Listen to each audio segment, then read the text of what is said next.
بسم اللہ الرحمن الرحیم۔ السلام علیکم ورحمۃ اللہ وبرکاتہ۔ اردو زبان کی ایک مشہور جو ہے کہاوت آپ نے سنی ہوئی ہے کہ مردوں کے کان ہوتے ہیں آنکھیں نہیں ہوتی۔ یہ کہاوت ظاہر ہے خاندانی جھگڑوں میں مردوں کے کردار کا بیان ہے، مگر در حقیقت یہ ایک ایسی انسانی کمزوری کا بیان ہے جس پر اگر قابو نہ پایا جائے تو معاشرہ ہر پہلو سے انتشار کا شکار ہو سکتا ہے۔ ساس بہو کا جھگڑا ہماری معاشرت کا ایک حصہ ہے۔ اس جنگ میں فریقین کی خواہش ہوتی ہے کہ مرد جو کہ ماں کا بیٹا اور بیوی کا شوہر ہوتا ہے اسے اپنی طرف کر لیا جائے۔ کسی بھی اختلاف کی شکل میں دونوں طرف کی خواتین بات کو اپنے انداز سے بیان کرتی ہیں۔ ایسے میں مرد اگر صرف اپنے کانوں کا استعمال کرے اور جو فریق زیادہ چرب زبان اور ہوشیار ہو اس کی باتوں کو درست مان کر اس کی طرفداری کرنے لگے تو وہ زیادتی کا مرتکب ہوگا۔ مرد کی ذمہ داری ہے کہ وہ اپنی آنکھیں بھی استعمال کرے، یعنی حقائق کا جائزہ لے، ہر معاملے کی پوری تحقیق کرے اور اس کے بعد ہی کوئی رائے قائم کرے۔ سنی سنائی باتوں پر یقین کرنے کے بجائے پوری معلومات، مکمل چھان بین اور غیر جانبدارانہ تحقیق کے بعد رائے قائم کرنا نہ صرف ہمارے دین کی ایک بنیادی تعلیم ہے بلکہ علم، عقل، اخلاق کا بھی ایک لازمی تقاضا ہے۔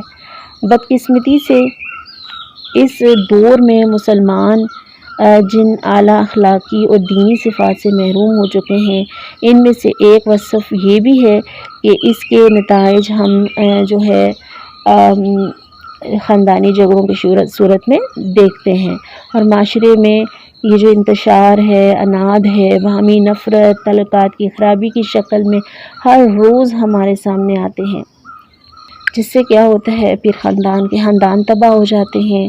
اور ایک عورت کے اوپر بہت زیادہ اگر تو اپنی ماں کی طرف زیادہ رجحان ہے تو بیوی کی زندگی تباہ ہو جاتی ہے، بچوں کی زندگی، گھر تباہ ہو جاتے ہیں، طلاق تک کی نوبت آ جاتی ہے۔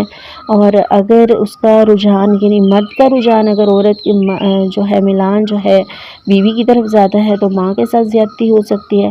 تو اس لیے ہمارا دین ہمیں کیا سکھاتا ہے کہ جو صرف کان نہیں رکھنے مرد نے، آنکھیں بھی رکھنی ہیں اور سننا بھی ہے اور خود بھی دیکھنا بھالنا ہے، تحقیق کرنے کے بعد جو ہے رائے قائم کرنی ہے تاکہ کسی کے ساتھ کوئی زیادتی نہ ہو۔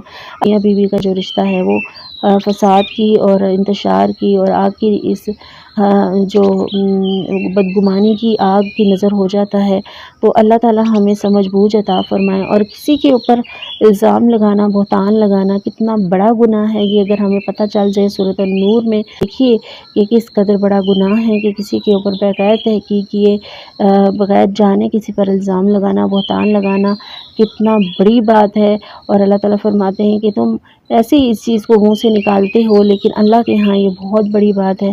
تو اللہ تعالیٰ جو ہے ہمیں اس سے بچنے کی توفیق عطا فرمائے۔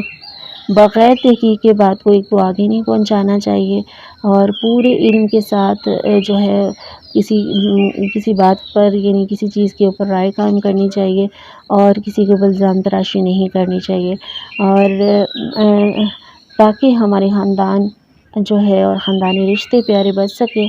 ایک حقیقی مسلمان کی ذمہ داری ہے کہ وہ اپنے کانوں کے ساتھ آنکھوں کا بھی استعمال کرے اور تعصب سے دور رہ کر مکمل تحقیق کے بعد ہی کسی بارے میں کوئی رائے قائم کرے۔